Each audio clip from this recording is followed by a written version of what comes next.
Eu gostaria de convidar você a abrir a sua Bíblia em 2ª carta de Pedro, capítulo 3. Deixa a sua Bíblia aberta aí, em 2ª carta de Pedro, lá no finalzinho da Bíblia. 2 Pedro 3, do 10 ao 12.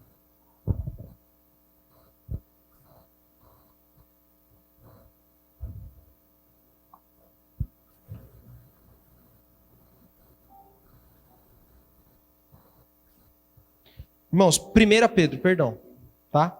1 Pedro 3, 10 ao 12. Aí tá a segunda, mas é 1 Pedro, tá? 1 Pedro 3, 10 ao 12.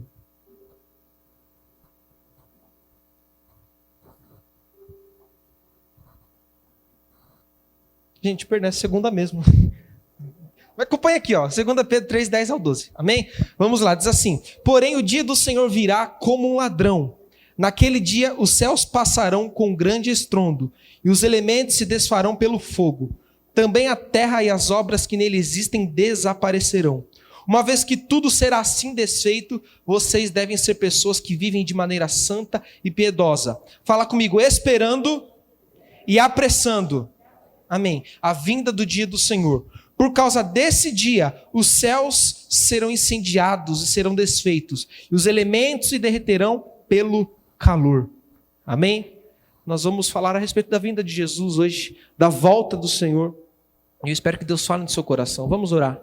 Pai, em nome de Jesus, eu te louvo pela tua palavra, eu te agradeço por tudo que o Senhor fez aqui até agora. E nós pedimos, Espírito Santo, que o nosso coração seja cada vez mais aberto a ouvir, a receber do Senhor, que haja fome e sede nos nossos corações, que todo empecilho caia por terra, Senhor, e que nós possamos nos alimentar da Tua palavra nesse momento, que não seja apenas algo informativo, mas seja revelação da Tua vida, da Tua palavra sobre nós, Senhor.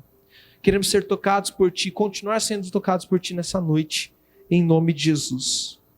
Amém?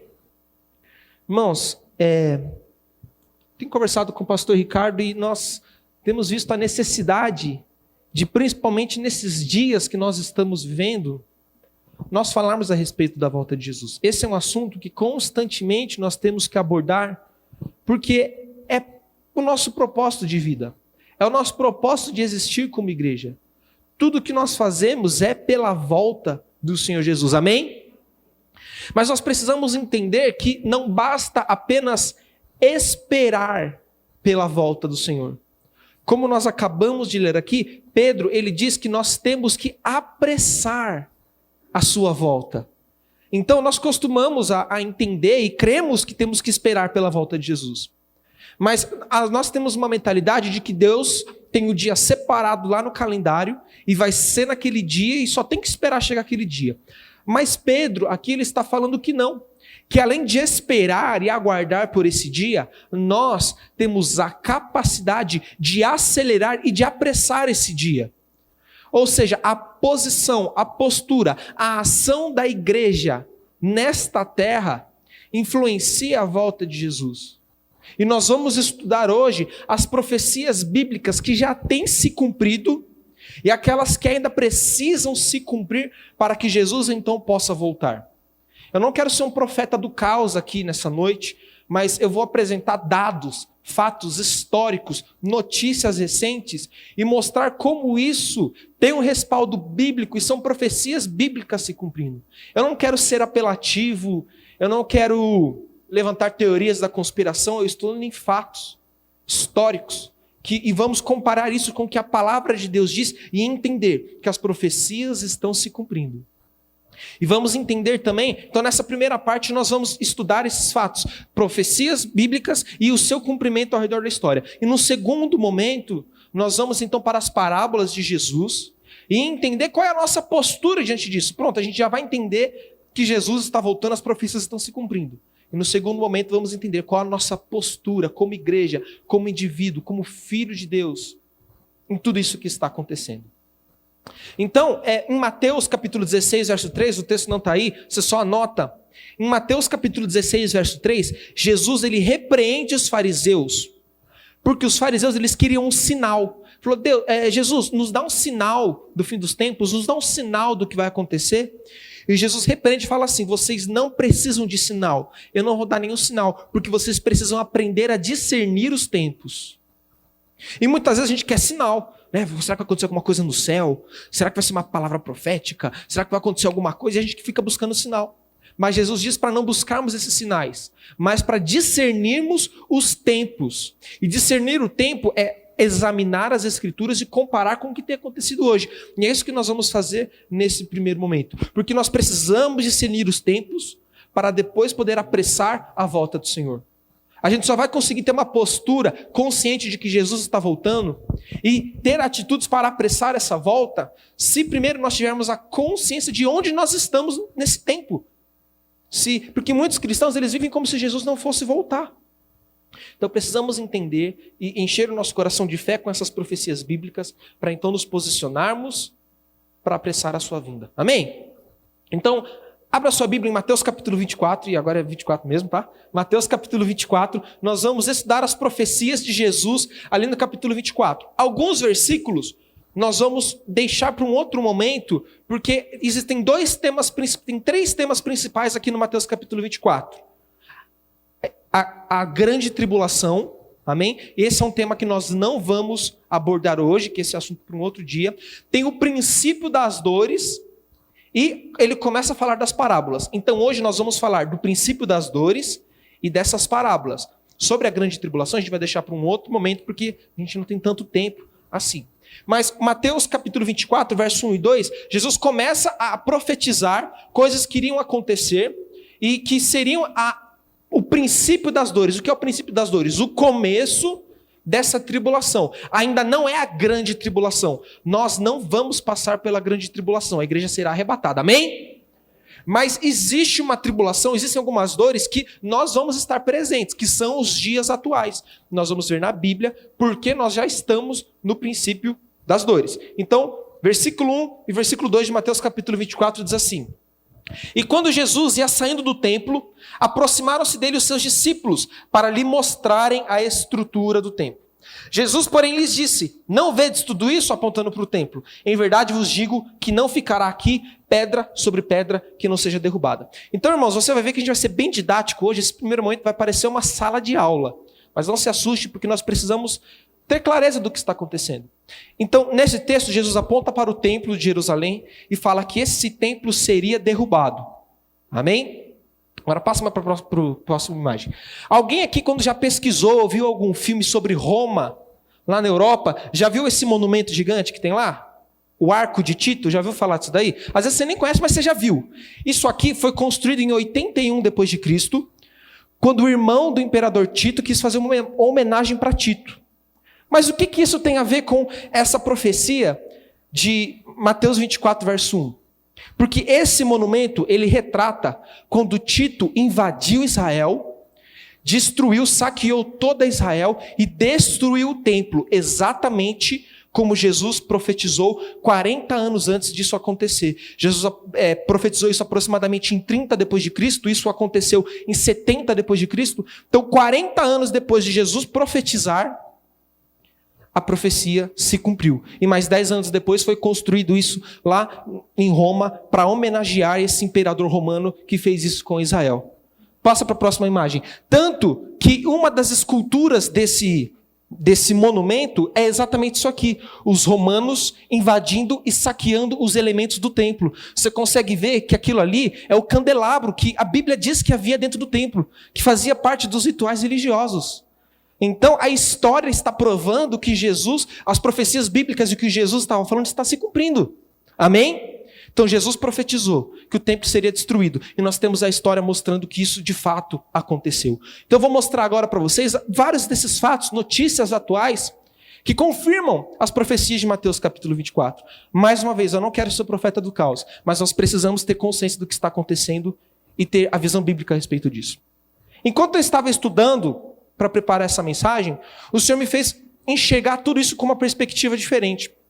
Para nós, muitas das notícias e das coisas que nós vamos ver aqui têm um certo peso. Por quê? Porque nós nascemos entre o século XX e o século XXI.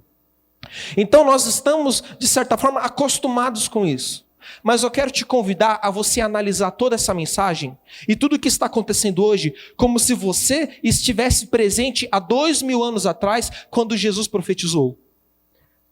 E o mundo era totalmente diferente do que é hoje. Então, vamos nos colocar na posição de um discípulo há 2000 anos atrás. Imagine que há 2000 anos atrás um discípulo teve acesso às notícias do mundo hoje. E enxergar dessa perspectiva, não da perspectiva olhando que nós estamos aqui hoje, olhando para o que está acontecendo hoje.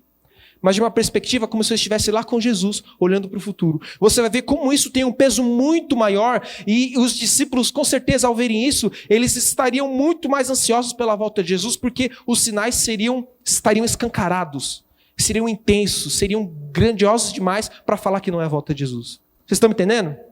Podemos continuar? Então, vamos analisar mais sobre a profecia de Mateus 24. Pode passar para o próximo. No 24:5, Jesus diz assim: porque muitos virão em meu nome dizendo, eu sou o Cristo, e enganarão a muitos. Quando a gente lê esse texto, a gente já imagina logo naquele Henri Cristo. Já viu aquele doido que tem aí no Brasil, o Henri Cristo? Que vive andando com aquelas moças lá, e ele fala que é Jesus, e ele tem um sotaque estranho lá, e ele fica falando que é Deus. A gente já imagina um cara desse. E está cheio desse tipo de gente por aí hoje. Mas esse texto ele não está falando disso exatamente. Esse texto está falando de uma teologia que entrou dentro da igreja e que nós precisamos tomar cuidado. E isso está cheio nas igrejas hoje. É mais uma profecia se cumprindo. Que teologia é essa? Olha o que o texto diz. Porque muitos virão em meu nome dizendo, eu sou o Cristo. Calma aí, ela vai no nome de Jesus, então ela vai chegar e falar assim, ó, Jesus me enviou para dizer que eu sou o Cristo. Não faz sentido isso. Ela não está falando que ela é Jesus, ela está falando que ela é o Cristo. Existe uma diferença. Porque a palavra Cristo significa o ungido, ok? Então vamos lá. Muitos virão em nome de Jesus dizendo serem os ungidos. O que acontece em muitos lugares, igrejas e outras religiões por aí hoje? Que está dominando, essa teologia domina hoje a maioria das religiões e até dentro das igrejas. De que existem homens especiais que se colocam entre nós e Deus. Então nós precisamos desses homens ungidos para poder alcançar a Deus. E o quanto isso não está acontecendo da igreja evangélica hoje, onde pastores e lideranças, elas se colocam numa postura onde fala assim, você quer Deus, você quer Jesus, você precisa de mim. Você precisa de uma cura, você precisa de mim. Você precisa de uma libertação, você precisa de mim. Você precisa de uma bênção, só eu posso te dar a bênção apostólica. Então isso tem acontecido muito nessa teologia, onde homens querem se colocar como ungidos, mas fora daquilo que é o papel deles. Eu não estou pregando contra você ser submisso e pedir a orientação do seu pastor, procurar o seu pastor. Faça isso, é saudável. Mas esse texto está falando de uma teologia que invadiu as igrejas hoje, que é de que nós idolatramos os homens de Deus e consideramos eles tão ungidos quanto o próprio Jesus. E isso tem tomado muitas igrejas. E é um alerta para nós. Jesus faz um alerta. Para que nós não idolatremos homens. Não idolatremos estruturas. Porque ungido e Cristo só existe um. E o nome dele é Jesus. Amém? Próximo texto. Mateus 24, 6 e 7 diz assim. E ouvireis de guerras, rumores de guerras. Olhai e não vos assusteis, porque é necessário que tudo isso aconteça. Mas ainda não é o fim. Então veja, ainda não é o fim, são coisas que têm acontecido hoje. Porquanto se levantará nação contra nação, reino contra reino, e haverá fomes, pestes e terremotos em vários lugares. Deixa aí.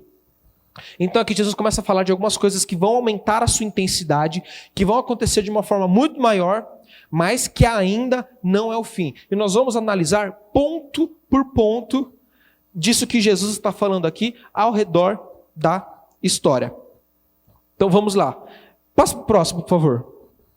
Ele disse que ia acontecer muitos terremotos. Por que terremoto? Ele podia falar tanta coisa. Em Israel neva. Não sei se você sabe disso. Por que ele não falou que ia acontecer tempestades de neve? Por que não falou furacões? Por que não falou, sei lá, vulcões aparecendo ao redor do mundo? Por que ele falou terremotos? Porque era um sinal para nós hoje.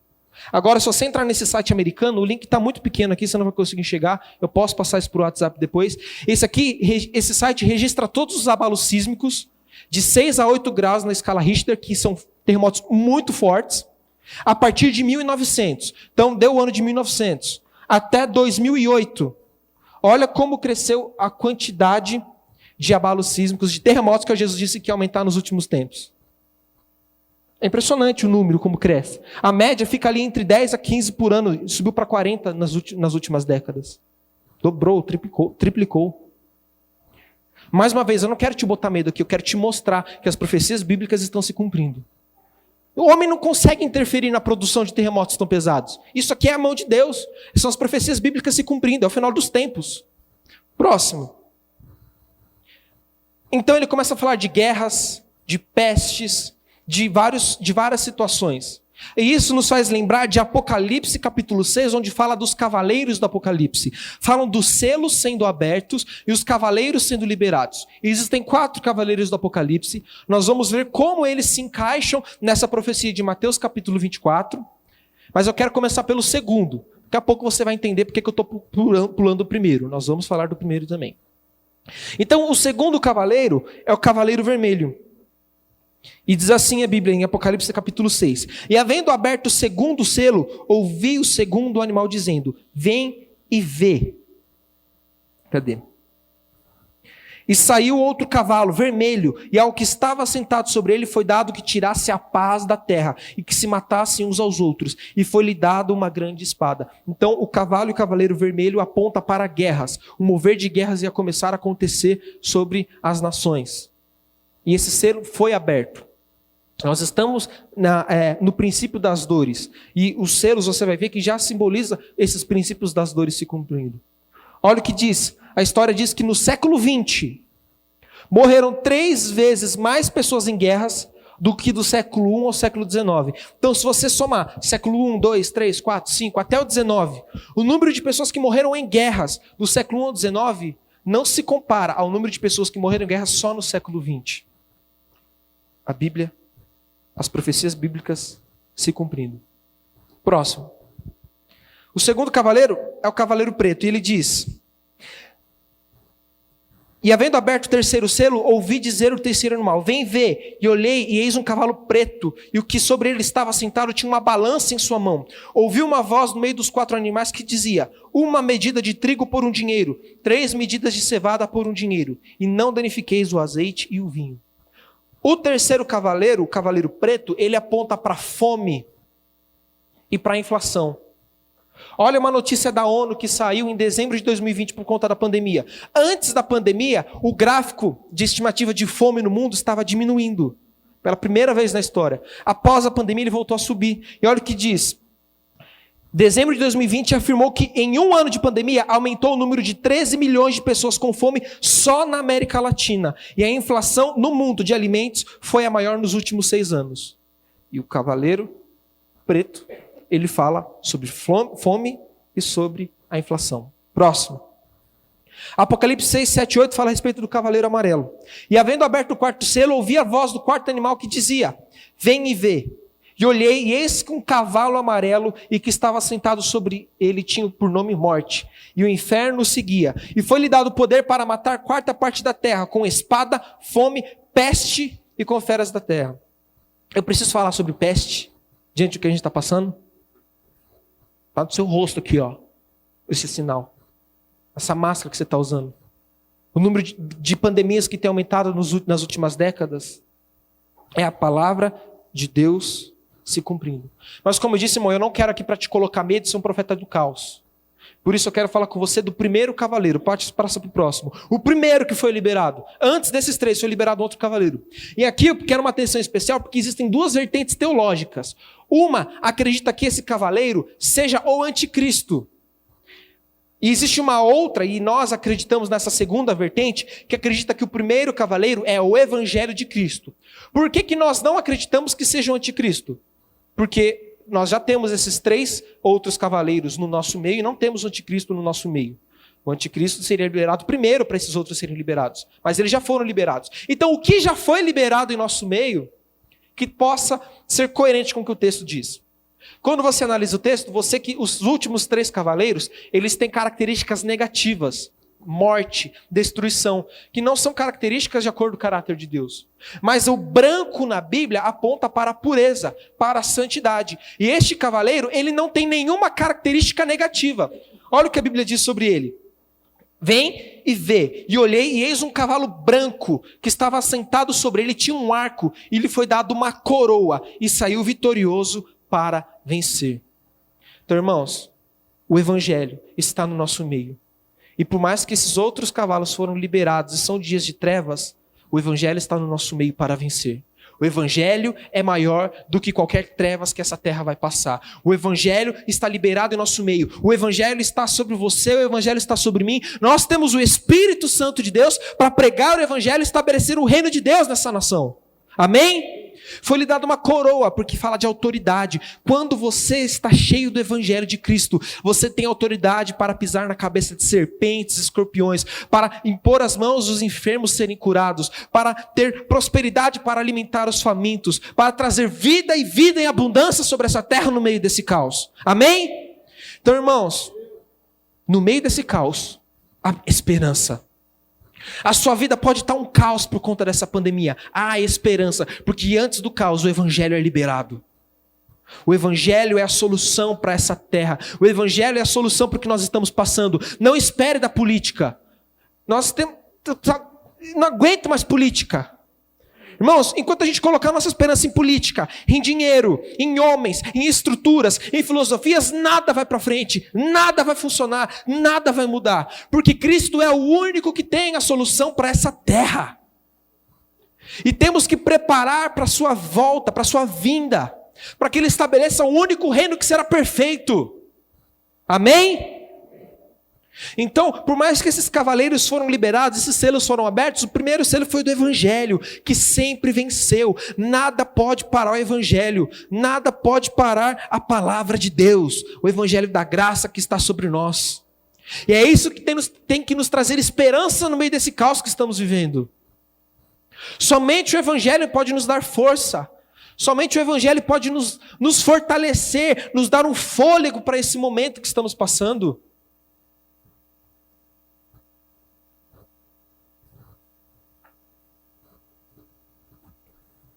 Agora, aqui nós vamos ver, tem o verso 13 e o 14, que nós vamos voltar nele depois, e do 15 ao 31 ele vai falar da grande tribulação, mas nós não vamos falar nesse momento da grande tribulação, deixa para um outro momento. Eu quero focar com vocês no que pode estar acontecendo no nosso meio hoje, são as profecias para esses dias atuais, amém? Então, vai para o verso 32, por favor, passa para o próximo aí.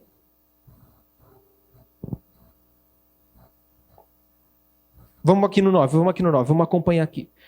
Mais uma profecia. Mateus 24:9 diz assim: vocês serão entregues para serem maltratados,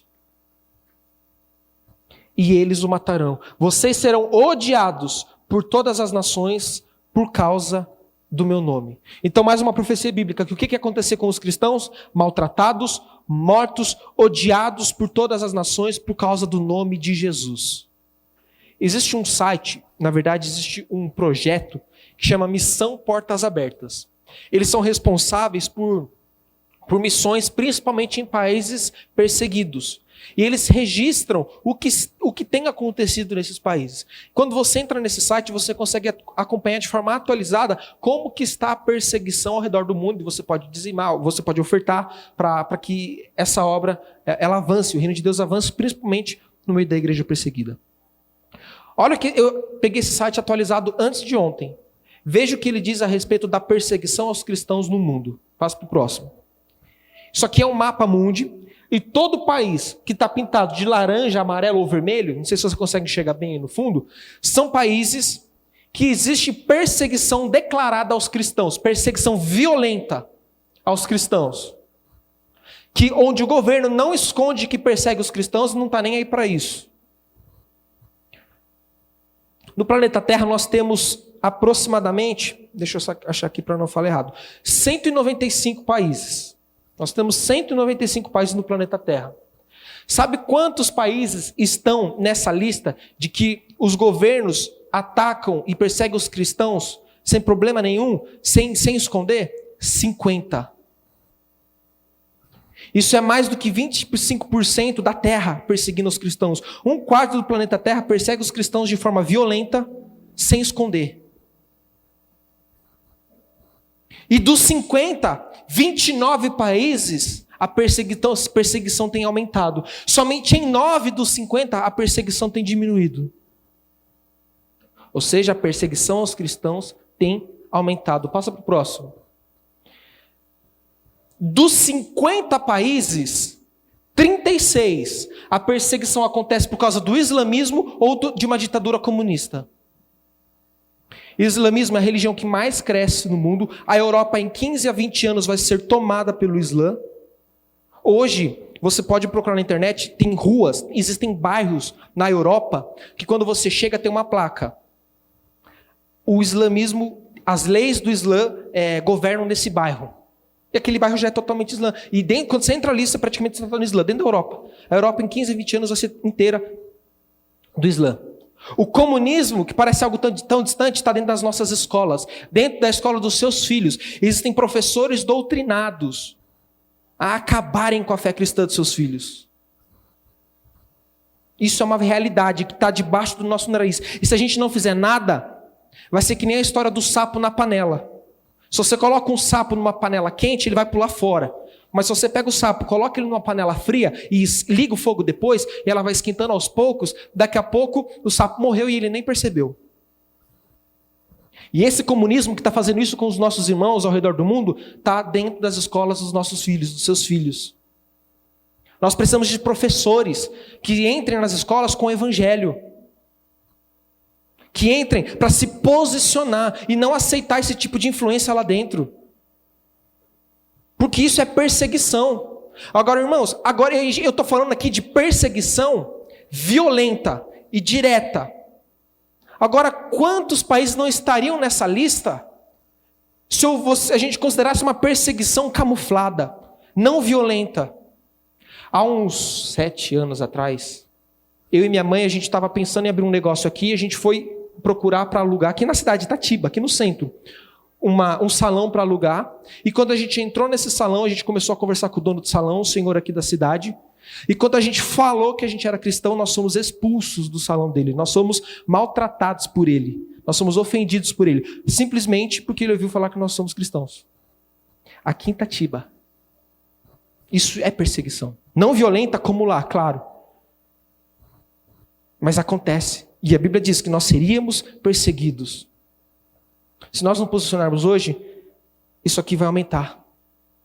E a tendência é que aumente. Porque a Bíblia diz que o mundo estaria em trevas, mas sobre nós viria a luz do Senhor.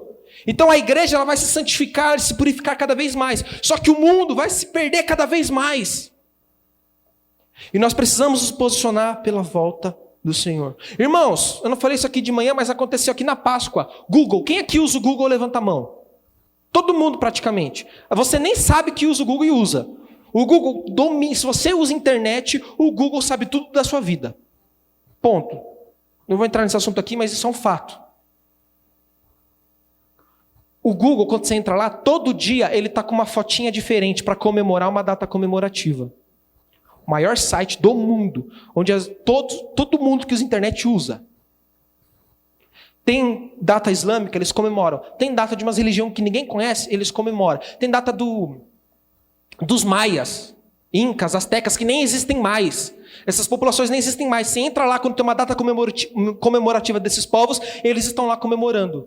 Foi a Páscoa. O Google fingiu que não existiu a Páscoa.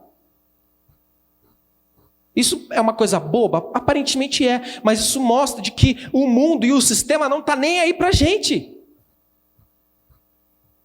De que nós seremos cada vez mais perseguidos. Nós precisamos compreender os dias que nós estamos vivendo. Passa para o próximo. Mateus 24, 10 e 12. Nesse tempo muitos hão de se escandalizar, trair e odiar uns aos outros. E por se multiplicar a iniquidade, o amor de muitos se esfriará. Isso aqui está falando da igreja, dos crentes. Que haverá escândalos, mágoas, decepções. Que os irmãos iriam odiar e trair uns aos outros, e que por se multiplicar a iniquidade, o amor de muitos se esfriará. Próximo. A revista Isto É publicou isso em 2010 e atualizou em 2016. Veja isso. Em 6 anos, de 2010 a 2016, evangélicos não praticantes saíram de 0,7 para 2,9. Evangélicos não praticantes. Gente, isso não existe na prática. Isso não existe. Se você é crente, filho de Deus, você pratica. Quando você deixa de praticar, você mostrou que na verdade você não é isso. Mas enfim, vamos lá. Esses números significam que 4 milhões de crentes 4 milhões de crentes saíram das igrejas nesses 6 anos. Nós não temos dados mais recentes, mais atualizados, por causa que não houve censo. Eu fiz uma conta. Sabe o que isso significa? Significa que em 6 anos, por mês, 55 mil crentes deixavam a igreja. Ou seja, cada 2 meses, uma Itatiba se esvaziava de crentes nas igrejas. Dizendo que não precisava de igreja, não precisava ter da comunhão, não precisava estar submisso a uma autoridade, num culto ouvindo a palavra de Deus. Imagine mais recentemente. Por quê? Conta aquele movimento dos desigrejados, por conta de mágoa, decepção, rancor. Ou simplesmente porque não queriam um compromisso sério com Deus, não nasceram de novo e agora eles apenas mostraram que realmente não estavam alicerçados na palavra. Não é o tema da mensagem hoje falar quem estava certo e quem estava errado, se foi quem saiu ou quem ficou. Mas o que eu estou querendo dizer é que o amor de muitos está se esfriando. Talvez você até aqui hoje, o seu amor está se esfriando, você não aguenta mais mágoa, decepção e desilusão com pessoas. Eu quero te dizer que Jesus é maior do que tudo isso. Enquanto você olhar para o homem e depender de homem, isso vai continuar acontecendo. Você pode mudar de igreja, pode mudar de religião, pode ir lá para o Himalaia, nas montanhas e se isolar. Não vai resolver. O Evangelho resolve. O Evangelho é a única solução para essa terra.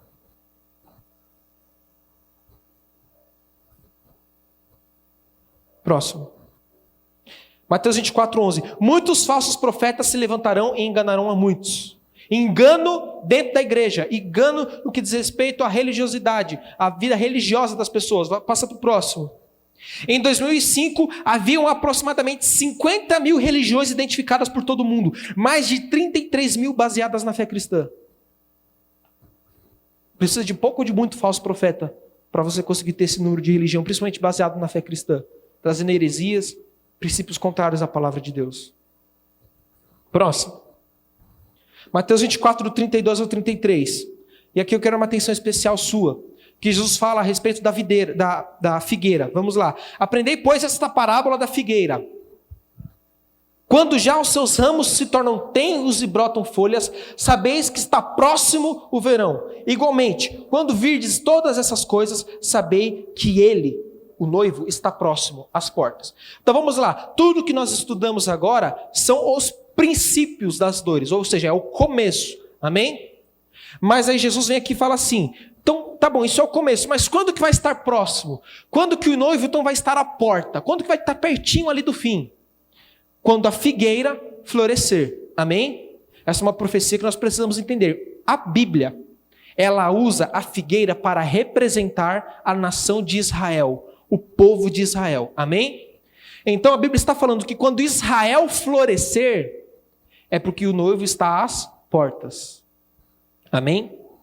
Agora eu quero mostrar para você o que aconteceu nos últimos 2000 anos com Israel, para você entender que a figueira floresceu há 60 anos atrás aproximadamente. E de que nós estamos à porta. E que cada dia que passa, mais essas profecias a respeito de Israel têm se cumprido. Passa para o próximo. Volta, deixa isso, eu vou passar daqui a pouco. Deixa eu falar aqui para vocês que eu tenho anotado. Lembra que em 70 depois de Cristo Israel foi destruída? Todos os judeus eles se espalharam pelo mundo e eles não puderam mais voltar para Israel como sua nação. Israel, de 70 depois de Cristo até 1947 aproximadamente, no final da Segunda Guerra Mundial, Israel não foi mais governada pelos judeus. Ela estava sobre povos inimigos, sobre outras nações. De 70 até o final da Segunda Guerra Mundial. No final da Primeira Guerra Mundial, Israel estava sob o domínio da Inglaterra.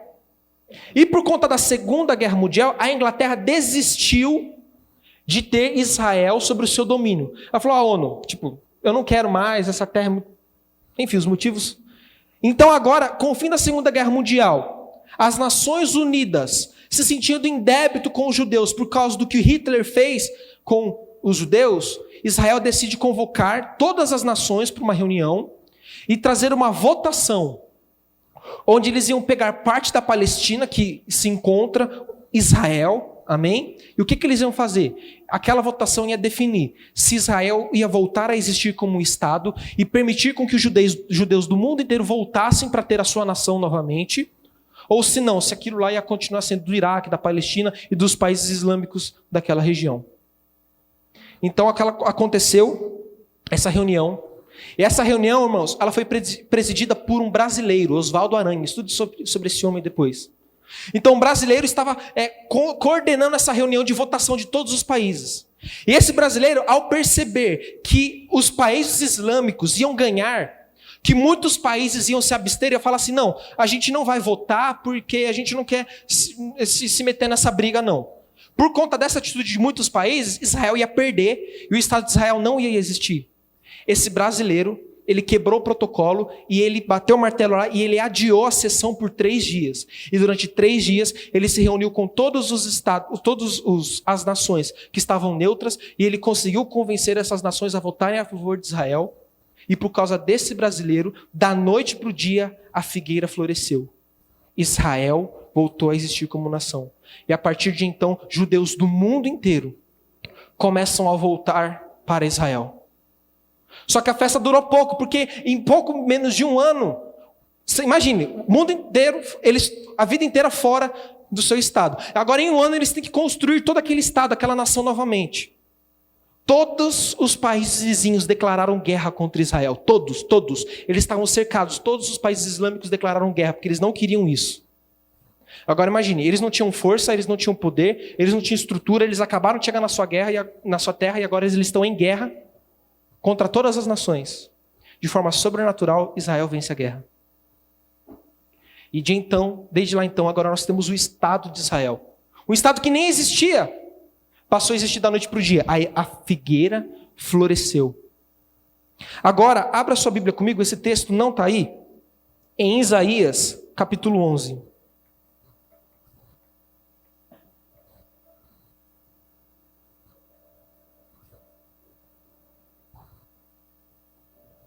Põe o vídeo pra gente. Deixa ele rodando no repeat, por favor.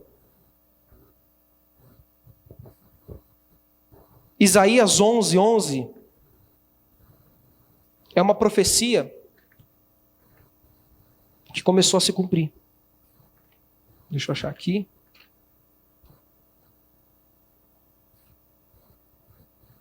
Isso que você está vendo são judeus que estavam perdidos em tribos na África e na Índia. E não sei se você sabe, quando eles se perderam em 70 depois de Cristo, a identidade das tribos se perderam. A única identidade da tribo que não se perdeu foi da tribo de Levi. Sabe aquele jeans leves que você usa? É de um levita, de alguém da tribo de Levi, de um judeu. A única tribo das 12 que não se perdeu foi da tribo de Levi. Todas as outras se perderam, eles não conseguiram mais se identificar. Ah, eu sou da tribo de Manassés. Ah, eu sou de Judá. Não tinha mais isso, somente a tribo de Levi. Isaías 11:11 diz assim: Naquele dia o Senhor estenderá a mão pela segunda vez, para trazer de volta o remanescente do seu povo, aqueles que restaram na Assíria, Egito, Etiópia e em Elão, Babilônia, Amate e em terras distantes. Então, Isaías 11 diz que Deus ia pegar povos dessas terras e ia trazer de volta os seus remanescentes para Israel. Amém? E um dos países aqui, ele fala que ele vai encontrar esse povo na Etiópia. Sabe o que aconteceu em 1984, na Etiópia? Exploradores encontraram uma tribo isolada que eram descendentes da tribo de Dan. E eles acreditavam que eles eram os últimos judeus da terra e estavam mantendo seus costumes ali. Quando eles descobriram que Israel existia e que eles podiam voltar para lá, é isso aqui que você está vendo que aconteceu. Sabe o que aconteceu em 2020, ano passado? Descobriram uma outra tribo, descendentes da tribo de Manassés, na Índia, que também estavam isolados. E agora, também aqui tem cenas deles descendo do avião, chegando em Israel e comemorando. As tribos, de forma sobrenatural, estão sendo identificadas. Eles estão conseguindo identificar onde estão as tribos, elas estão voltando para a sua terra. Israel está florescendo. E a Bíblia diz que quando a figueira florescesse, era porque Jesus estava à porta. Amém? Você está entendendo, irmãos, o que está acontecendo aqui? O que nós estamos aprendendo? São as profecias bíblicas se cumprindo. Pode tirar, por favor. Agora, eu quero rapidamente compartilhar com vocês qual deve ser a nossa postura diante de tudo isso. Porque ficou claro, as profecias estão se cumprindo. Nós estamos no princípio das dores, mas quando a figueira floresceu, isso já é um sinal de que Jesus está à porta. Amém? Então qual que é a nossa postura como igreja? Jesus, no seu contexto ali de Mateus capítulo 24, depois de entregar todas essas profecias, ele começa a contar parábolas. Ele começa a contar parábolas. E essas parábolas, elas apontam para a nossa postura como igreja, para apressarmos a vinda do Senhor. Agora que nós temos essa consciência, nós temos que entender o que eu faço então, para estar pronto para esse dia.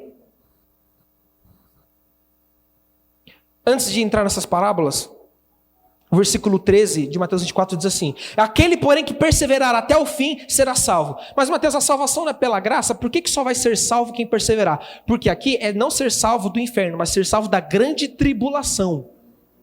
Então, aqueles que perseverarem nesses dias que nós estamos hoje, esses serão salvos da grande tribulação, serão arrebatados antes da grande tribulação. Amém? E no verso 13 ele diz assim, verso 14: e será pregado o evangelho do reino, aquele primeiro cavalo branco, por todo o mundo, para testemunho a todas as nações. Então virá o fim. A figueira floresceu.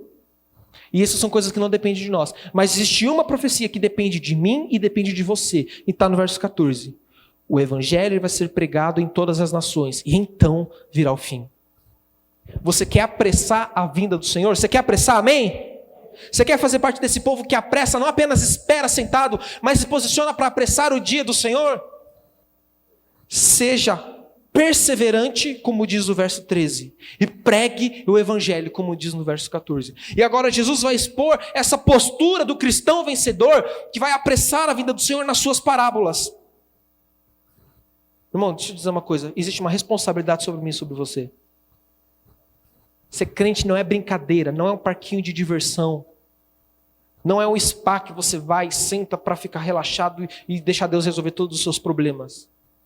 Quando você entrega a sua vida para Jesus, você está alistado num exército que está preparando o caminho para o rei, para o general vir estabelecer o reino sobre essa terra. E você faz parte disso. Querendo ou não, irmão, você aceitou Jesus, você faz parte disso. Agora cabe a nós a nos posicionarmos. E agora nós temos a primeira parábola em Mateus capítulo 24, do verso 45 ao 50. Eu quero resumir aqui essas parábolas por conta do tempo. Tá? Eu vou citar a história, não vou versículo a versículo, porque são muitos versículos, tá? Vai dar uns 40 versículos, mas eu vou contar as histórias. Eu gostaria que você, essa semana, lesse Mateus 24 e 25 e meditasse com calma nessas parábolas. Amém? Então, a primeira parábola, Jesus fala do verso 45 ao 50, ele fala que um senhor, ele se afastou das suas propriedades, Jesus subiu aos céus, amém? E deixou servos para cuidar de outros servos. E haviam dois tipos de servos. O primeiro servo, ele pensava, o meu senhor pode voltar a qualquer momento. Aí qual foi a postura desse servo? Ele tratou e deu de comer do melhor para os outros servos. Mas houve um segundo servo que ele pensou o seguinte, vai demorar para voltar. Aí o que ele fez? Ele relaxou e ele maltratou, ele bateu, ele feriu os outros conservos. A Bíblia diz que quando voltou, um foi recompensado e o outro foi disciplinado, porque tratou mal os outros servos. Então aqui nós temos duas posturas, de uma pessoa que foi zelosa com os outros servos, você está me entendendo o que eu estou dizendo? Que nós temos que ser esse tipo de gente. E havia um outro, e esse outro ele não tinha consciência da volta do seu Senhor. E o fato dele não ter consciência da volta do seu Senhor, ele foi relaxado e feriu e machucou aqueles que ele tinha que cuidar. Qual você quer ser na história? Aí você pode falar, não, Mateus, olha, eu não sou o primeiro que vem, faz, acontece, mas eu também não sou o segundo, eu não faço mal para ninguém da igreja. Eu não causo divisão, eu não causo problema, eu estou na minha. Irmão, vamos lá. A Bíblia diz que a igreja é um corpo, amém? Se a minha mão, do nada, dá uma louca na minha mão, pega uma faca e começa a me esfaquear, ela está fazendo mal para o meu corpo, não está? Agora, vamos supor que a minha mão para de funcionar. Pronto, caiu minha mão não mexe mais, eu não consigo mais controlar minha mão. Ela também não está fazendo mal para minha mão? O fato de você estar neutro e não funcionando no corpo já é fazer mal para o corpo. Então, o fato de você estar neutro e não fazer nada com o corpo, no corpo, não fazer a obra de Deus, já te coloca na condição de quem está fazendo mal para o corpo.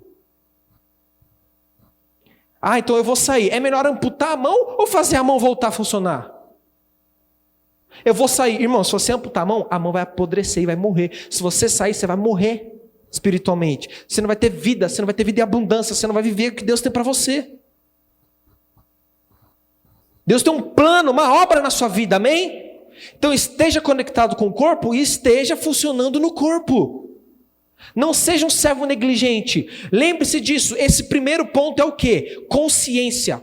Desejo pela volta do seu Senhor. Então como que nós apressamos a vinda do Senhor? Tendo consciência e desejo pela sua vinda.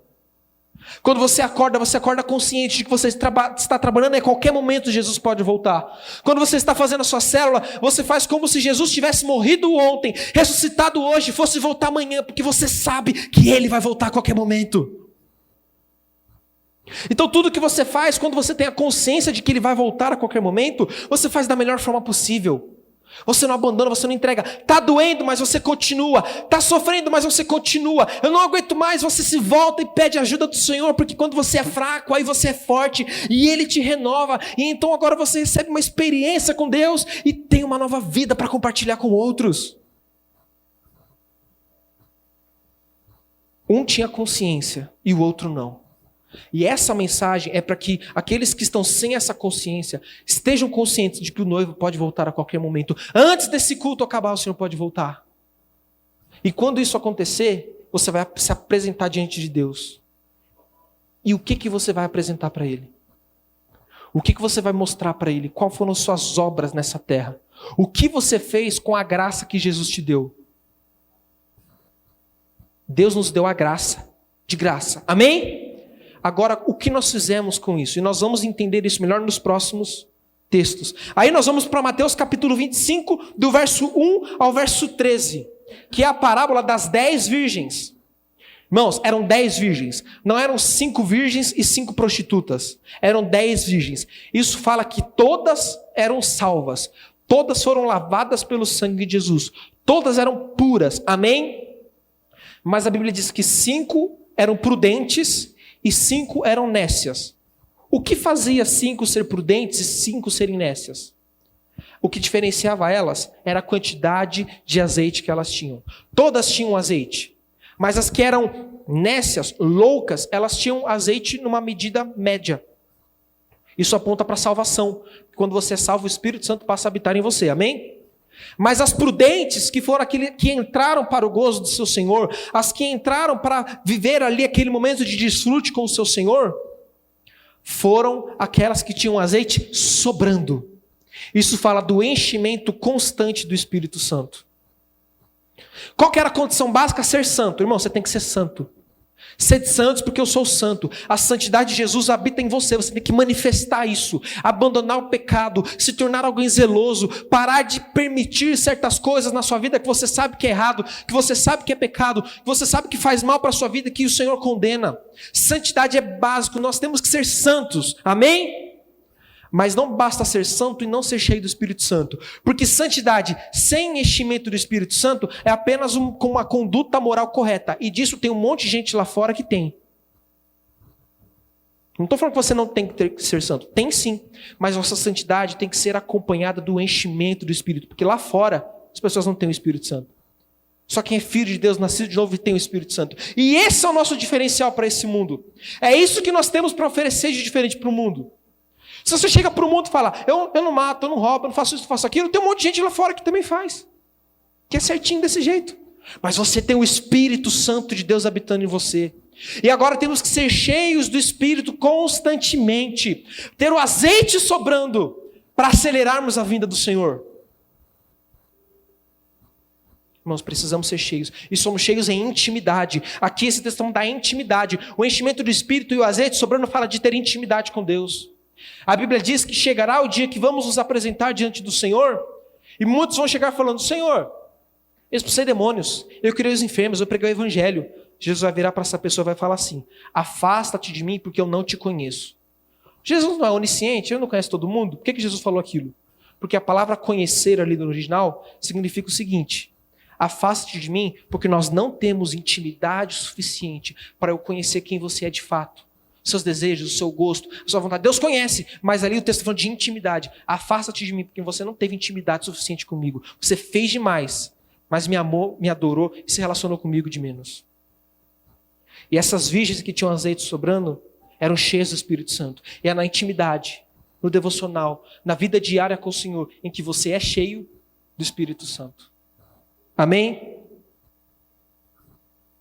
E depois nós temos Mateus capítulo 25, do verso 14 ao verso 30, que diz assim, que diz a respeito dos servos com os talentos. Para um foi dado um talento, para outro foi dado uma quantidade, para outro foi outra, e agora o Senhor saiu e deixou eles trabalhando. E o Senhor disse, eu vou voltar. Você vê que é o mesmo padrão? O noivo está ausente e ele vai voltar. E quando ele volta, ele cobra algo das pessoas. Às vezes a mentalidade errada a respeito da graça acha que a gente não vai ser cobrado de nada. Você é salvo mesmo? Estou na graça. Nós vamos ser cobrados. Nós vamos ser cobrados por aquilo que nós fizermos com a graça. Paulo diz para não permitirmos que a graça se torne vã em nossa vida. A graça se torna vã na sua vida quando você não usa ela para multiplicar o que Deus te deu. E é o que essa parábola fala. Aquele que tinha um talento, ele enterrou.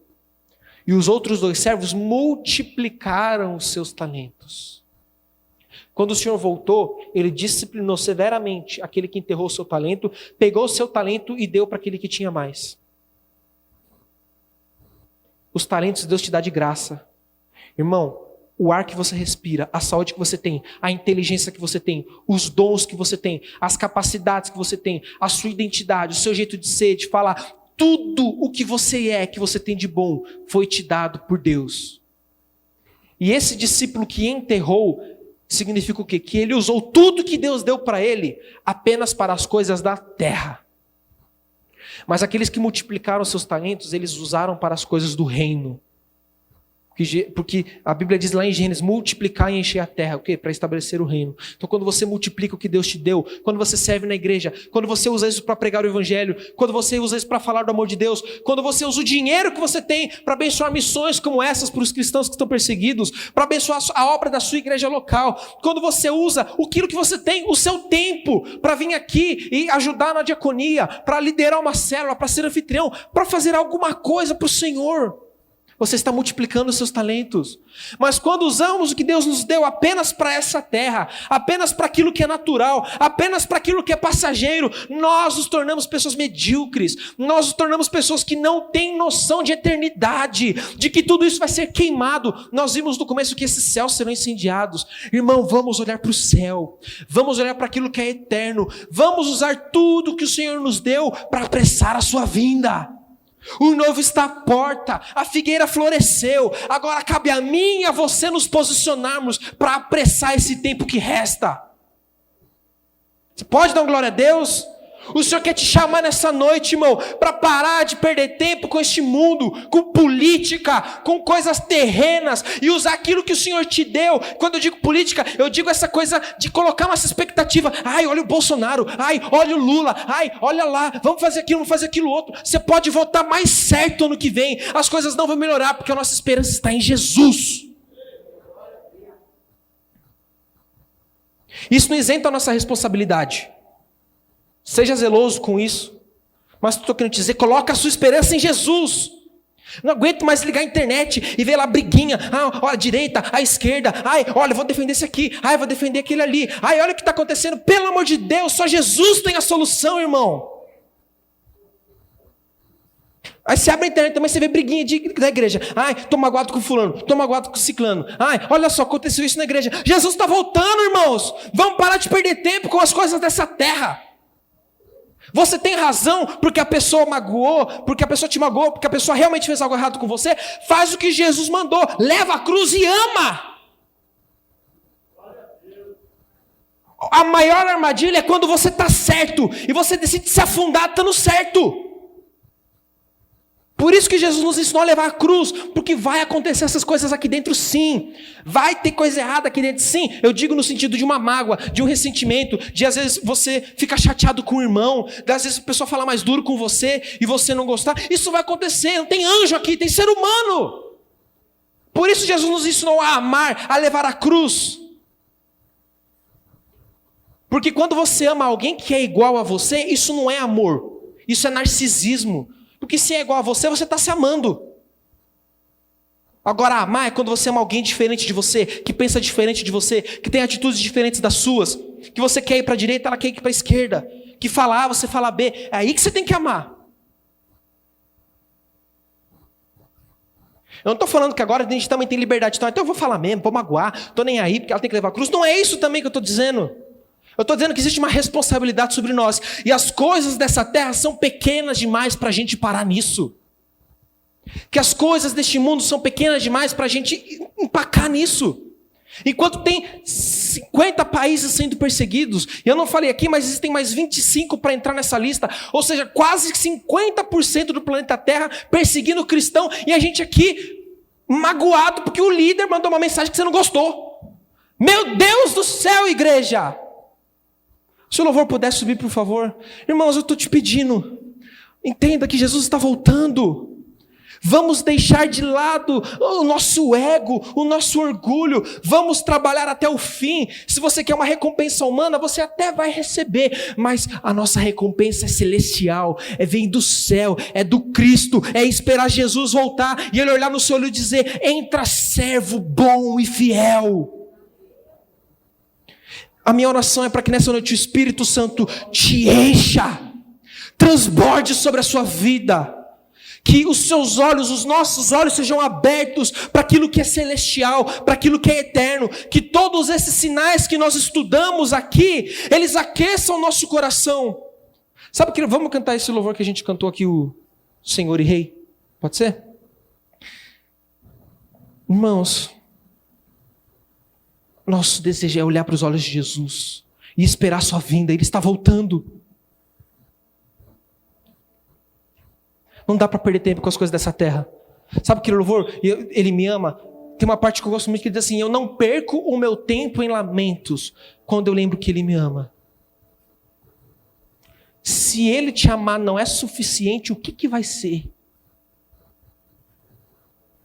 Vamos olhar para Ele. E vamos parar de perder tempo com as coisas dessa terra. Decida abrir a sua casa para ser anfitrião, para ser um líder de treinamento. Decida pregar o evangelho. Ah, mas eu não consigo ter nenhum cargo agora. Prega o evangelho sem cargo nenhum. A estrutura que nós oferecemos aqui é para impulsionar isso. Mas você não tem que esperar chegar o dia da multiplicação da sua célula para se tornar um cristão vencedor. A estrutura é para te ajudar, para te impulsionar. Por isso que nós insistimos tanto para você fazer parte disso e ser um líder, ser um discipulador, fazer parte dos ministérios. Mas não espere chegar esse dia. Saia daqui disposto a, como nós falamos aqui, a ser consciente pela volta de Jesus e permitir com que isso te faça ser alguém zeloso. Saia daqui disposto a andar em santidade, mas não apenas andar em santidade, mas ter azeite sobrando. E decida sair daqui disposto a pegar todos os seus talentos e a multiplicar para a glória do Senhor. A falar do amor de Deus. Usa o seu tempo, usa o seu dinheiro, usa a sua capacidade emocional de aconselhar, de cuidar de alguém. Usa a sabedoria que Deus te deu, usa o conhecimento bíblico que Deus te deu, usa o Espírito Santo que está cheio aí dentro de você. Nós vamos orar aqui agora, eu quero que você fique de pé.